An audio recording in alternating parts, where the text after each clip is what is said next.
Welcome to Talk HR UK from me, Simon Geere at Alexander Lloyd. I am just walking through a field in Sussex which normally is empty and today is full of horses. So if I sound slightly nervous, it's because I am.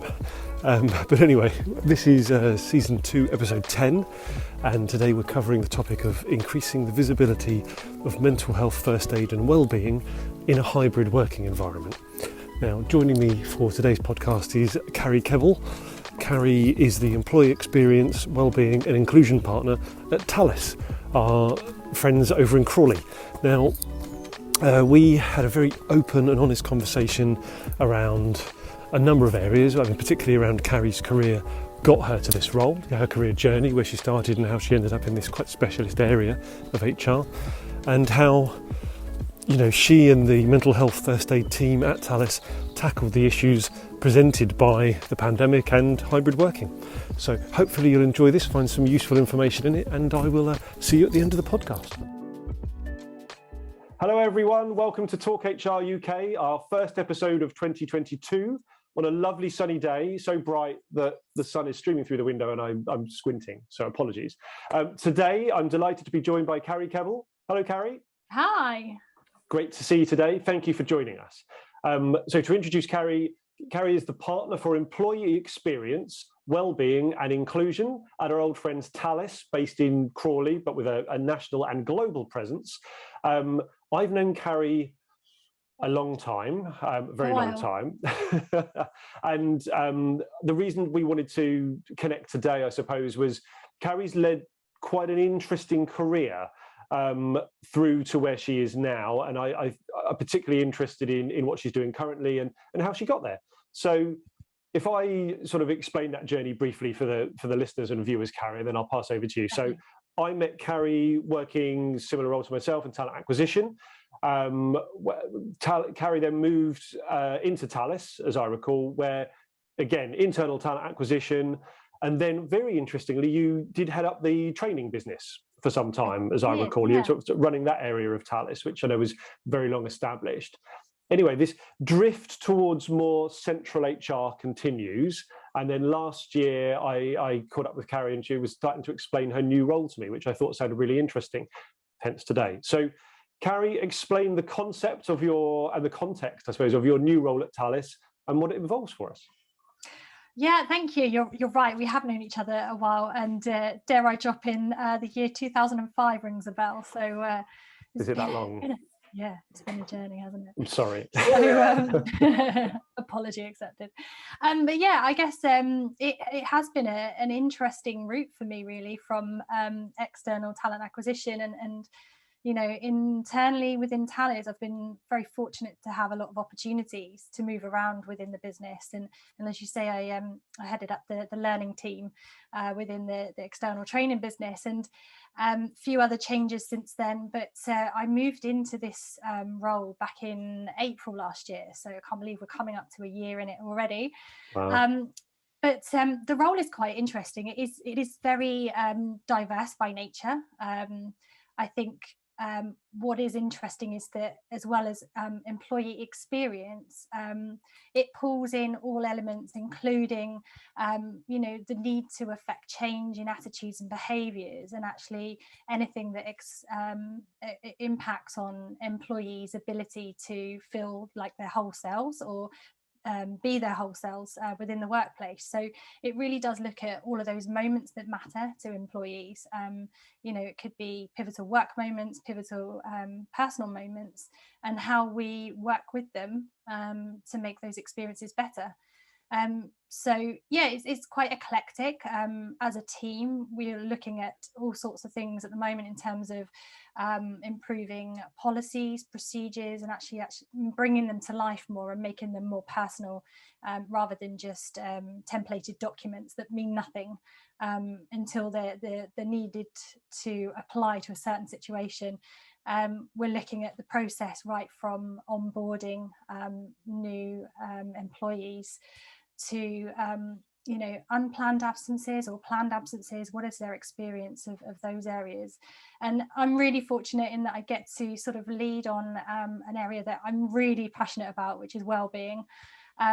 So I guess it really suits me and my personal values. So we're looking at evolving and developing our roadmap of wellbeing priorities throughout the organisation. What does that look like? What have we needed to do in the I guess the start of the role? What are those quick wins, and what are the long-term sustainable priorities to really help, like I say, that whole person in terms of all of our UK-based employees. Excellent. It sounds really interesting, and it's obviously quite niche, but in a broad set of areas, which I quite like. And today, I know we struggle to pick a topic because your role does bring so much in, and I can see a second episode, sort of forming in my mind already. But today we've decided to talk about increasing the visibility of mental health, first aid, and well-being in a hybrid environment, in what's the new normal, to use that overused phrase, for everyone. We're all finding ourselves in this new scenario. So clearly it's a personal interest of yours. How did you move into this role internally? Was there any, was it a planned move? Did it happen by accident? From my point of view, it was a planned move. The employee experience team have actually been in place for some years now, but early part of last year they went through a bit of a sort of a reorg, if you like, and uniquely, if that's a word, we've brought together as a centre of excellence, centre of expertise. We've brought together the employee relations consultants, the employee relations team, and then employee experience, and we work together. So there were some changes happening in the business. I think in terms of my move into this area, I think it would be a little bit remiss of me to not cover this part. I'm going to skip back, and I know it's not all about me, it's about our organisation and how we're affecting change for our employees around mental health first aid. But for me, it was a real personal motivation, and I mean, who hasn't been on a journey in their life these days? I think most people have their story, right? But I'm going to skip over this. Hopefully it doesn't do it injustice. But good few years back, say back in, I think it was around 2014, 15, I didn't know that I was about to embark on a number of losses, personal losses and personal bereavements. And within the space of sort of 18 months, I'd lost both my parents, an aunt who was really close to me, and also, full personal disclosure, my marriage broke down as well, and we went through, a really tough time, and I found myself in quite a difficult and challenging place. And I think anyone who is an advocate of mental health first aid or is a mental health first aider will probably resonate with this, that your motivation and passion to be a mental health first aider probably comes from, a majority of the time, comes from being in that place yourself or having experience of supporting a loved one through it.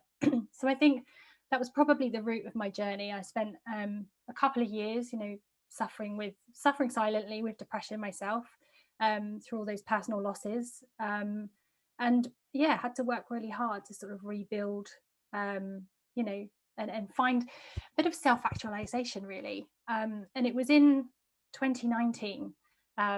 I'd gone through a bit of a restructure at work and had to take my learning team through a restructure, which was awfully hard time. The team themselves were going through a challenging time. Lots of personal circumstances meant that it was just a bad time for a lot of them. And we went through a restructure. It did unfortunately result in some redundancies.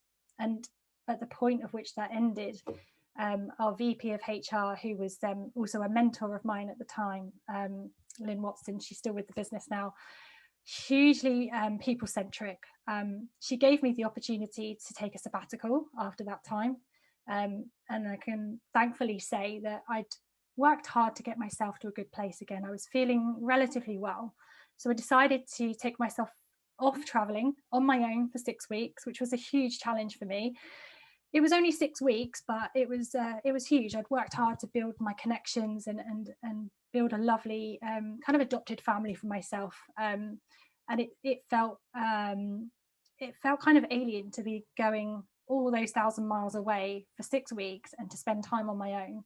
But it was something I felt like I needed to do. And during my time on those travels, I actually took a book with me, and it was something that a book that one of my team members had recommended to me, and I'd actually had it on my bookshelf probably about a year and never felt it was the right time to read it.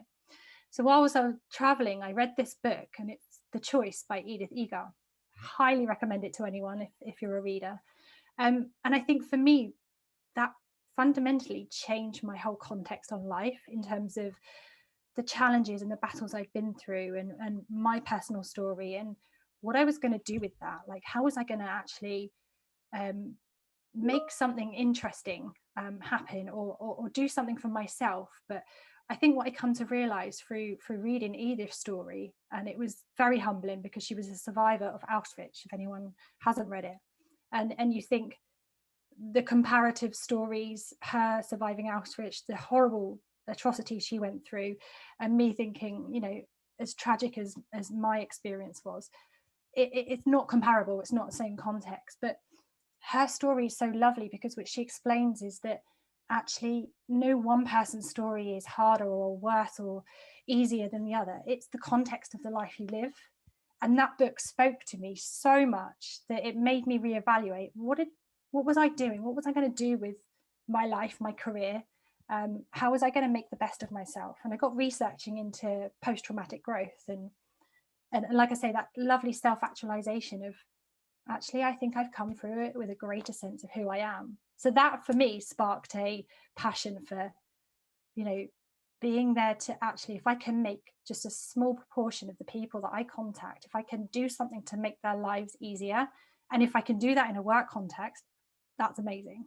So for me, it sparked something, and it sparked a real passion in me. So I was already a mental health first aider in the workplace, and obviously as the pandemic hit, fast forward a year as the pandemic hit, I was given the opportunity to sort of take a first amongst equal role, as my colleague was diverted away with other COVID response responsibilities, and she had typically been that first amongst equal. So I was given an opportunity here because I think that passion and that enthusiasm and always wanting to support that community to make the best out of it. And I think I went through that period of, helping to stand up the community during the pandemic.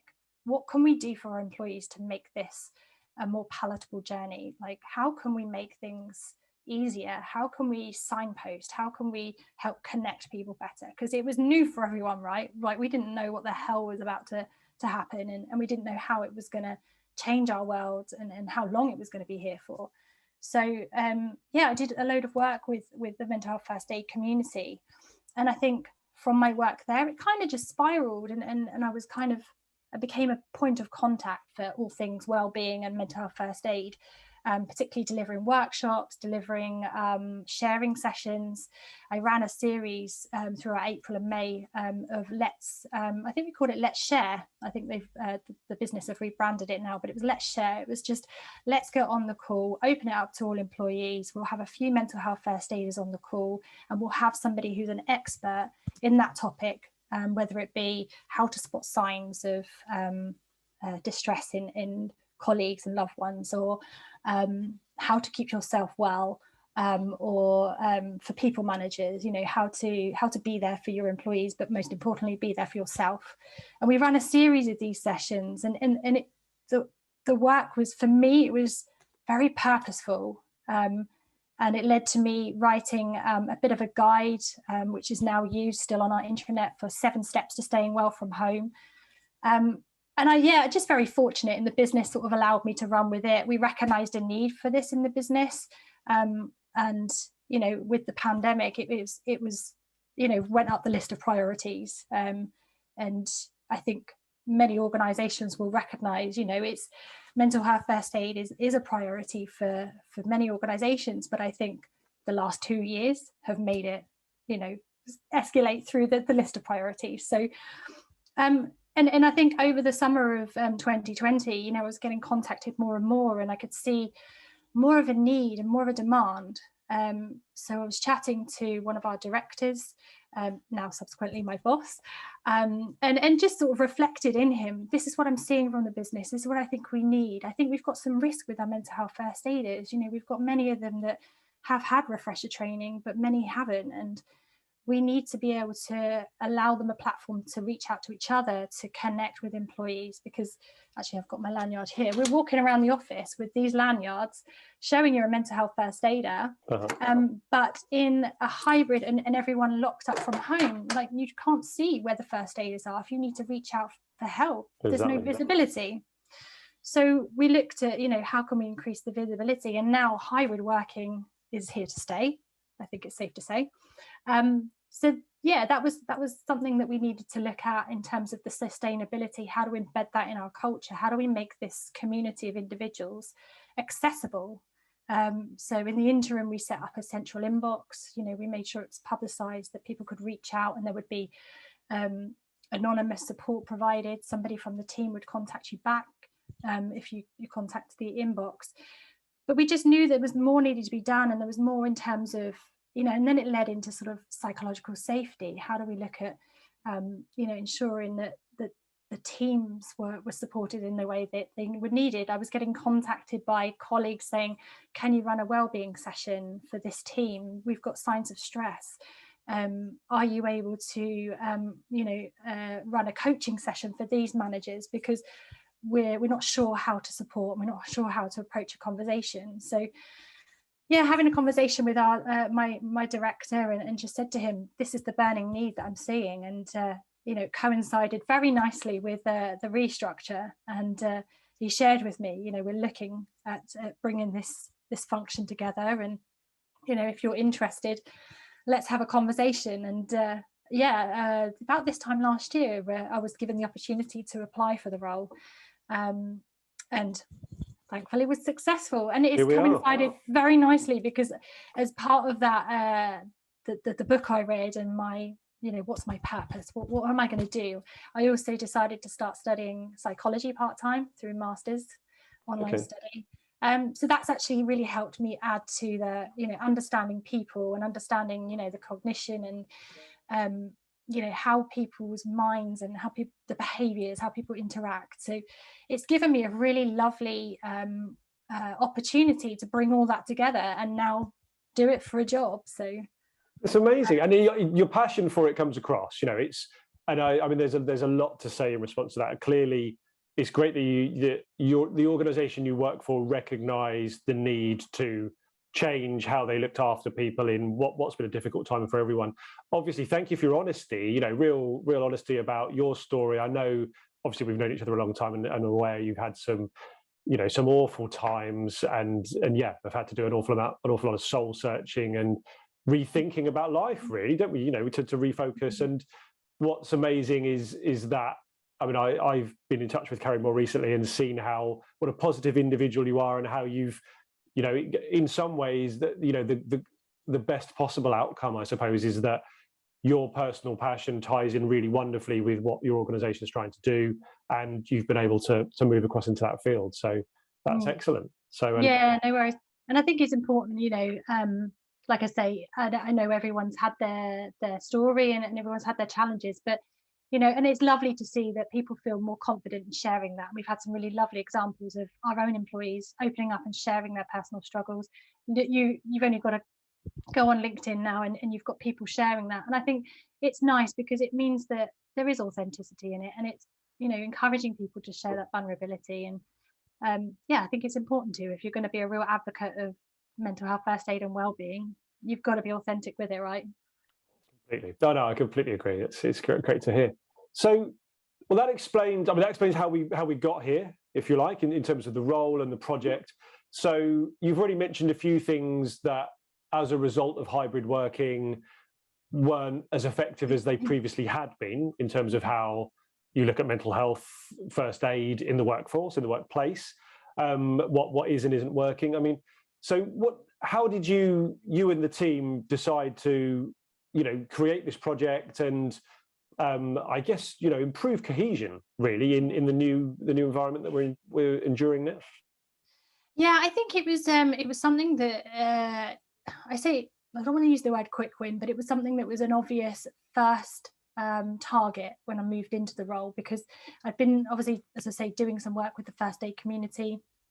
And we recognised that there was more and more conversations I was having in the back end of 2020 into 21, where people were feeling, they wanted to help. They were first aiders, they wanted to help, but their circumstances, their context had changed. So we did an exercise at the early part of last year, endorsed and supported by our VP of HR, as an opportunity to say, like, we really appreciate everything you've done and all the work you've put into being mental health first aiders, but we had no idea this was about to happen to us. And you've trained, you've put in time and effort, but it might not be right for you right now. So here's an opportunity to say thank you very much.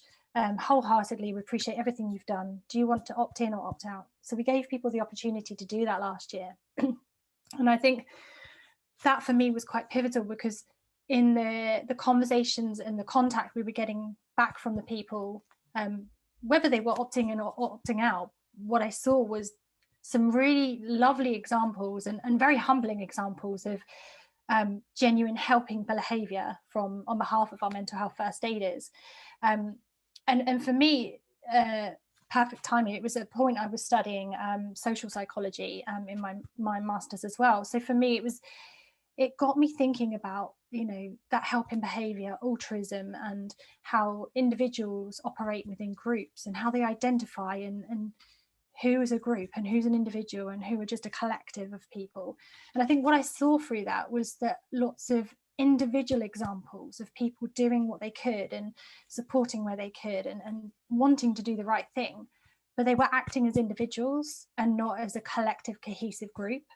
So I think for me, the first thing was, hybrid work even this time last year, we're like, it is going to be around for a while.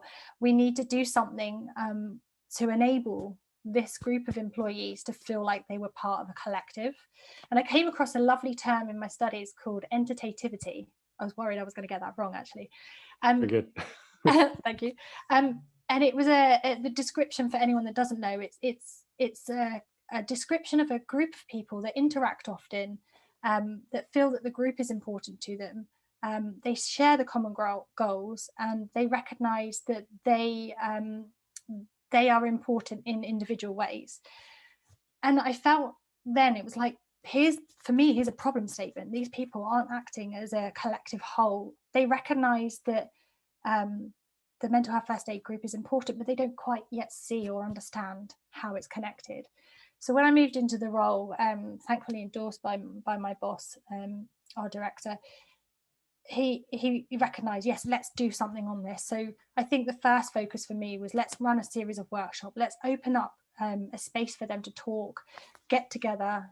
Obviously, it was largely virtual, mainly because, April last year, we were coming out of a lockdown and things were easing. So we could have done things face to face. But because we're roughly 7,000 employees based across the UK, what I wanted to do is make sure that we had a mix of people from different business units, from different groups, to bring them together. So we were used to online and virtual workshops. So we made the decision to do virtual workshops, to not to impose too much on their time as well.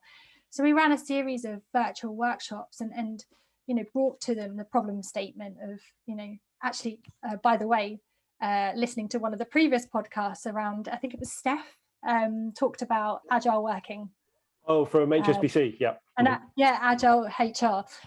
We do that too. And I used the agile methodology to sort of define the problem and actually understand how we can redesign with the end user in mind. So it just made me think about that as a methodology that really works really well. So we held a series of workshops with the mental health first aiders, and we actually asked them, what is it that you need, and what do you feel like could help you be more effective? And it was a lovely, it was an opportunity for them to come together at the point of which they hadn't as a group before. And again, different business units, different teams, different disciplines. It really worked, and it really worked well. We threw it open to them. We used a virtual whiteboard, and just did some discovery sessions with them. What's important to you? What's stopping you from allowing your time? What do you need? Like, how confident do you feel? what would you like to see more of? What would bring you together as a group? So we covered all of these things, and we came out with a bit of a thematic analysis of what would make this group of people more empowered and more able to do that role. And we came out, there's been a bit of a roadmap of the outputs, but some of the things that we've already been able to do have been brilliant. I mentioned earlier about the visibility of the first aiders.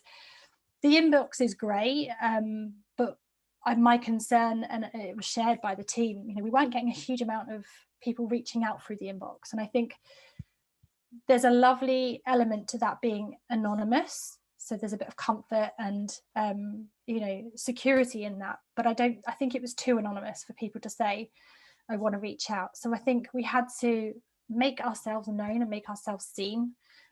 There is a lovely list, an Excel spreadsheet on one of our intranet portals of all the mental health first aiders, but it's an Excel spreadsheet, and people have got to know where to go to get there. Exactly. You've got to take steps, and they may not be steps you're willing to take. Yeah. Exactly. Yeah. And once you've decided, I think I need to reach out, the first thing, that aside, but the first thing of making something easy.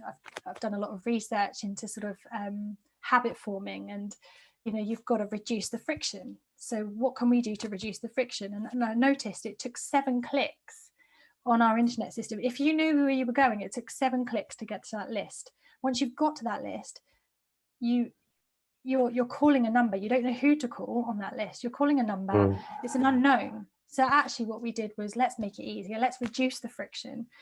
So with the help of the first aid team, we created personal profiles, like, why are you passionate about being a mental health first aider? Let's bring that to life so that there's some empathy connection between the person that might need help and the person that can help them or can signpost. So, bringing that profile to life, putting some personal pictures. Everyone was really happy to do it. Some people like, it's cringeworthy, but I'll do it. I know it's the right thing.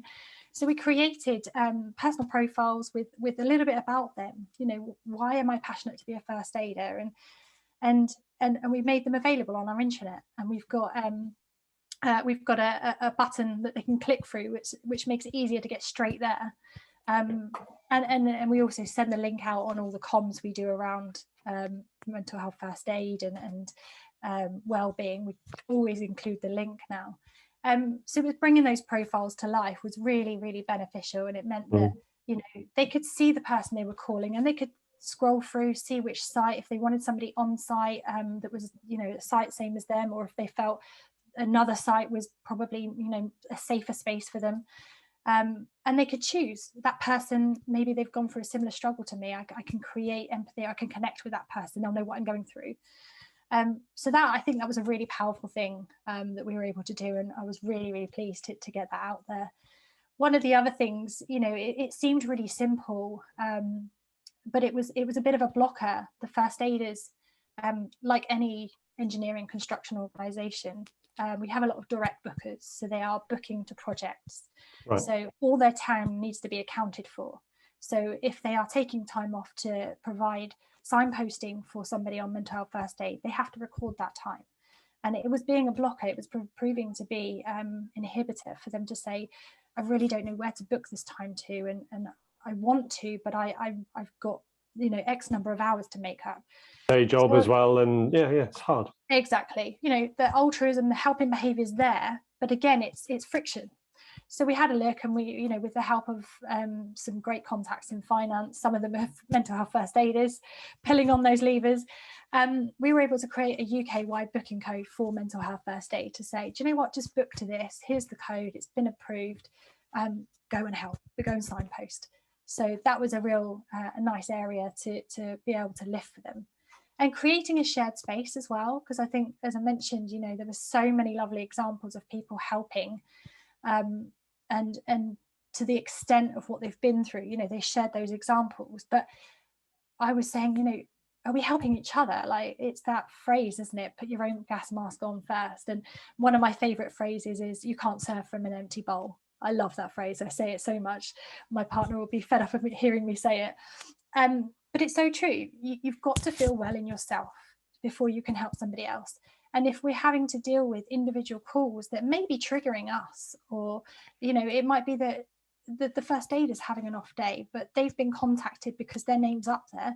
What are we doing to help each other? So it was creating that shared space. You know, we can't just go and jump in a room on site all the time with the other first aiders. So we've now got a collective teams group that we share information, and we, you know, updates and just chats. You know, we were successful in launching another wellbeing app last year. So being able to distribute that to those people instantly, where it's not more in like emails coming through, because that was the only way prior to, is communicating through emails, and it gets lost in the ether. We all know that.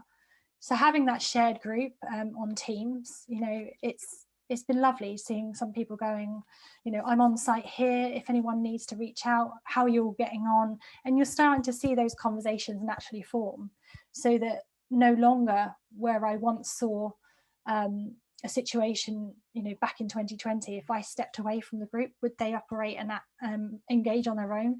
Possibly, sporadically, but we're now starting to see that engagement and that conversation is happening, exclusive of me having to be that first amongst equal. That's great. So the mental health first aid has obviously been around a really long time, but as you mentioned at the beginning, is really at the forefront now of so much of every organisation. So how do you think the role and the responsibilities of the mental health first aider has changed over the last couple of years? Yeah, I think you know, it has shifted dynamic in the last few years, and I think some of the insights that we saw from the discovery sessions was that it was really interesting. I think I saw confidence levels in people drop a little bit, in terms of, you know, yes, we can normally support people and signpost to the right areas, but in this environment and to this extreme of, you know, sustained uncertainty, the confidence levels, I thought, seemed to drop in people. So it was a bit like, okay, so what do we need to do to upskill and give you the confidence, give you the tools? So I think, you know, it's probably the need to connect with and engage and practice those first aid skills more often, even if it's just go into the handbook and refreshing your mind, or now we're looking at setting up a buddy system, so that actually each first aider will have a buddy to talk to say, actually, I had this, you know, can you just remind me or what would you do in this situation? And I think it's just having that confidence. We were able to run refresher training for everyone last year to help build those skills and those tools. But I think over and above that as well, it's the ability to spot those signs, because it's very different, as we all know. When you're on site, you can see if somebody's body language looks a bit different, or if somebody is starting to withdraw, or in meetings when people, you know, a little bit fidgety or behave differently. It's so much harder to spot, as we all know, on virtual calls and video conferences, and you know, one-on-one you might pick up a bit, but when you've got like 5, 6, 7 people in your team all on videos, you know, they might not all fit in. It's really hard to pick up on. So I think the role of the mental health first aider is really got a bit tougher, because it's knowing how to spot and when to intervene.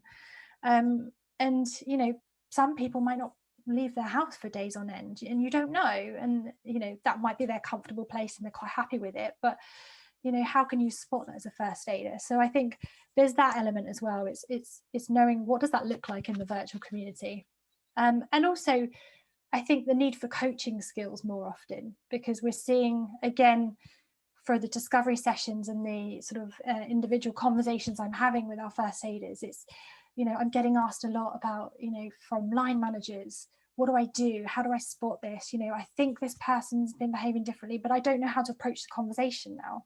So there's a lot of that coaching skills that are coming into play a lot more now than we were seeing before, because it used to be predominantly one-on-one interactions between first aider and the person that needed the support. But now it's, you know, you're inadvertently helping through a third party quite often. You know, we're getting a lot of line managers, a lot of colleagues saying, you know, I think this person needs help. I don't know what to do. I don't know how to approach the conversation. I'm frightened of saying the wrong thing.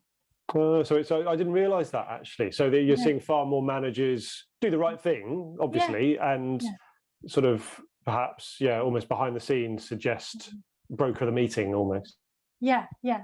So it is the bringing in that need for those coaching skills. And again, I said earlier about the can't serve from an empty bowl. I think, I regularly say to the first aider group, the need to check in with yourselves more, because I think our habits, our daily practices, they've all changed, right?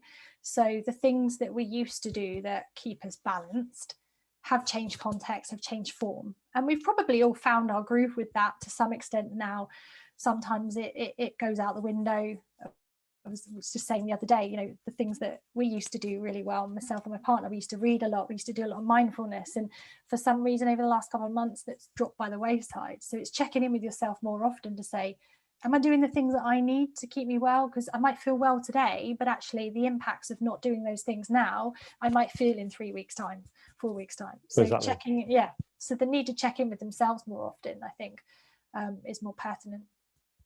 You're right. I mean, it's becoming a bigger and bigger part of people's jobs, isn't it? And it's one of those things, and it's far more challenging in the digital environment. So we talk about these discovery workshops quite a lot, which was how you sort of launched this. So what the big outcomes then from those? What would you say what were the initial takeaways?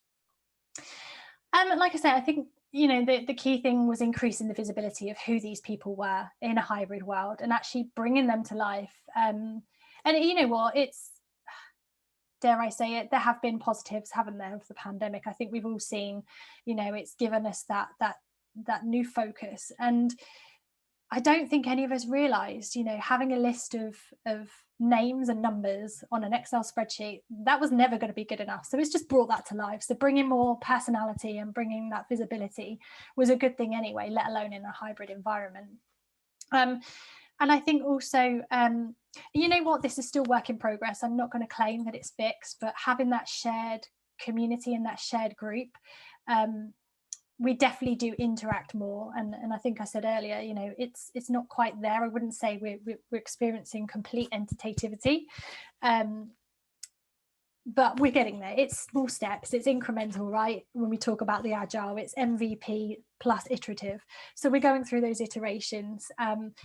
Even just yesterday, with the help of one of my contacts in IS, who's a massive mental health advocate and champion, he called me on the purely about a mental health situation, and he'd been asked to be guest speaker. So we were having a conversation about that, and bless him, he even told me yesterday, we've now got the functionality on our Teams group to store documents, which in our business, because we've got so many security restrictions, that's been a difficult place to get to for us. But it now means that us as a mental health first aid community, we've now got a central repository, which is one of the main things that they were calling out for.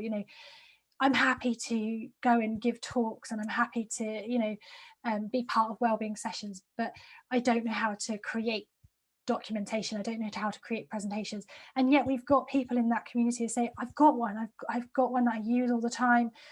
And it's just sharing that information, sharing that documentation, and it's another way to reduce that friction to enable them to help. So now we're going to have this ability to share documents as well, and they sound like such small quick wins and such easy things.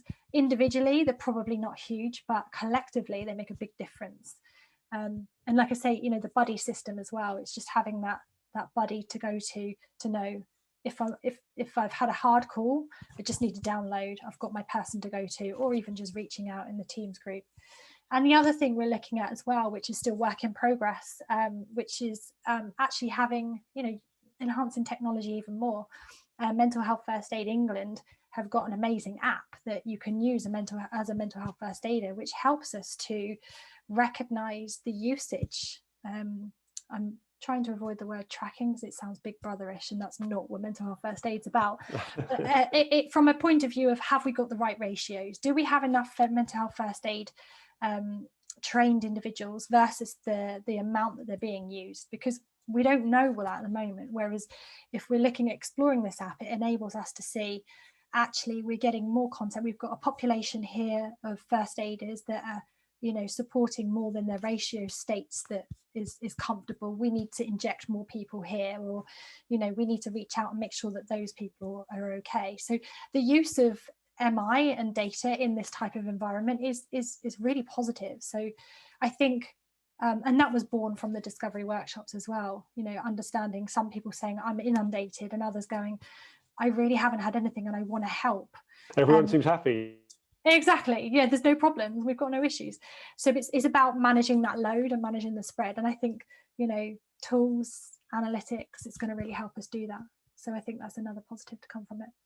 Oh, definitely. And as you say, it helps you identify trends and hotspots and so on. So obviously, you've been rolling this out at your current employer at Thales. Have there been any challenges, you know, in terms of, I mean, it all sounds like very positive stuff that I would imagine people don't tend to have a problem with, but what have been the challenges in implementing some of these new initiatives? Yeah, I think there have been challenges. I think, like I say, it's not for want of trying. I think it's understanding how we as a collective group can do more together. I'll mention this project in a while, but I'm just thinking of a project Aristotle, which we'll talk about when we come on to like psychological safety. But the whole is greater than the sum of its parts, right? So that's why Google called that project Project Aristotle. So again, it's you know, if we work together as a team, we can probably achieve more than we can as individuals, right? So I think that's been a major challenge is you know, everyone wants to do more, but of course there's a day job to do, right? And as I say, some of these people are direct bookers that have got very tough demands that they're meeting and objectives to meet, you know, in terms of project deadlines. It's how do we do more as a group, and how do we come together more? So I think that is always going to be a challenge in a matrix organization. Again, coming back to the thought of how do groups work together and the psychology behind it. I think that's one I'm still working my way through and still tackling at the moment. I don't think I'll ever have all the answers, because each group and team they're individuals and they're going to be different, but it's how do we make this work for us better? So again, reducing the friction even more. I think also, you know, some of the challenges around technology, as many companies will experience, you know, we wanted to put a button on the everyone's desktop to link directly to the mental health first aid profiles, but it's not always possible. It's something we're still exploring, but the infrastructure and the way that the IS systems are set up doesn't always allow to make those things easy. Yeah, I think they're probably the main challenges, and I think it's also, you know, evolving the role of mental health first aider to being mental health first aid champion or wellbeing champion. I'm doing a lot with one of our partner companies, Unmind, who provides proactive wellbeing support via an app. So we rolled that out in 2020 to all of our employees, and they're a great partner to us in helping us to leverage the mental health first aiders, the wellbeing advocates, and making champions. But again, that's not an easy thing to do, because you're asking people to perform, you know, engage with their passions or perform, you know, support or roles and responsibilities above the day job. So I think that's always going to be a challenge, and it's something that, you know, we'll always keep working on and keep evolving, again, iterations. But at the point of where you've got just enough of, you know, even if it's just a small collective group of champions, and if they're going out and informing and engaging with others, it's like a web, right? You've just got to start small and build on it. So that's an ongoing challenge, I think. Definitely. Well, it sounds like you've got off to a great start. You've made use of technology, still looking at that. And I was going to say about I don't want to call it panic button, but as you say, it's something that's easily accessible. Sounds a great initiative. Yeah. So, and I'm conscious this is just one small part of your job at the end of the day. Yes. So outside this, what are the other, you mentioned a few other exciting projects that you're working on alongside this for the future. Can you just give us an insight into, you know, what's on your sort of list of things to achieve for the coming year? Yeah, so we've as a team, we've conducted a lot of listening sessions with various groups. I think for us, championing, and I'm careful saying championing, because it's not that we own this, because it's owned by the whole business, but equality, diversity and inclusion, championing that, and actually making sure that everything we're doing aligns with the strategy of enabling equality, diversity and inclusion within the business. So the listening sessions, giving those inclusion groups, the diverse population, a voice to be heard. So some of those things have included listening sessions with our disabled employees to actually improve the culture of how they are able to work within the business and feel like equals. And I've run a number of smaller and larger scale listening sessions, and I've run them as they have been almost psychological experiments, because again, coinciding nicely with what I'm learning, treating them like psychological experiments means that we can actually get real rich data and real rich deep insights from what we're learning from our employees. And I'm just working with another business unit, just started working with them in the new year, really excited to get in and support them. And we're looking at some listening sessions there to understand, what are people's lived experiences of working within that area? How does it feel to them? What is it that, what support do they feel? What else do they need? And for me, timing again, perfect for me, because I'm coming on to the part where I'm looking at my thesis, and I'd love to do it, come up with an experiment or look at deeper into psychological safety in teams, and why I mentioned Project Aristotle earlier, because I think for me there was a real pivotal piece of research that showed how teams' performance relate to psychological safety. And I'd like to use some of these listening sessions and start to engage with other teams that might have different levels of psychological safety, and let's have a look at them, let's deep dive into them and actually understand what makes them that way. Do they have decent psychological safety? How could we enhance that? And yeah, my goal, if I could get there, I'd love to create a blueprint of what makes psychological safe teams in Thales and how it links to high performance with tried and tested interventions, so that actually we've got something here that demonstrates, if we do X, Y, Z with these interventions and pull on these levers, it can improve psychological safety. First and foremost, for me, that's the number one goal and my motivation, by making our organisation a place to work where people can feel like their whole selves and they feel valued and appreciated. That's the crux. But I recognise, that we're a business, the commercials in that. Let's see how it connects to high performing teams, and actually let's demonstrate the evidence through quantitative and qualitative information of how those two link. So I'm super excited about working on this. I fear I'm going to bite off more than I can chew, but let's give it a go. Project and using the agile methodology, we'll try and do it through increments, but it would be a great place to get to if we could actually have that blueprint. Oh, definitely, and I'm already looking forward to our next podcast, Project Aristotle, the results, and starting to see these examples of how you, as you say, you map across a well-formed and storming team's psychological safety approach and relationships, because obviously it's going to relate to the relationships within the team, the sum parts. It's really interesting stuff, and I'm glad that it's something you're looking for a business benefit from, as well as obviously your own sort of personal interest in it, which is fantastic.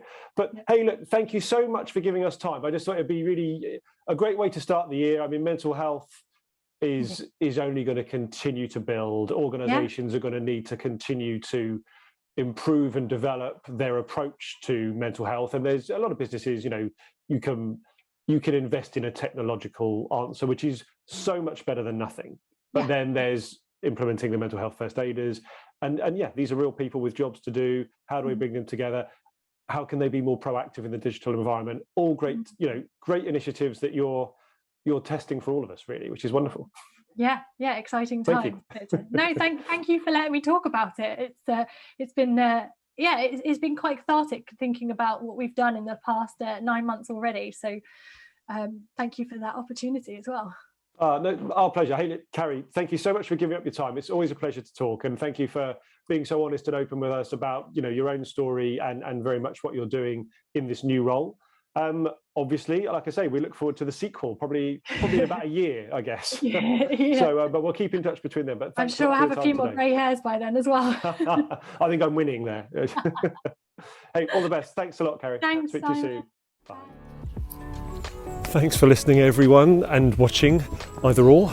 And thank you very much to Carrie Kebble for her time in contributing towards Talk HR UK.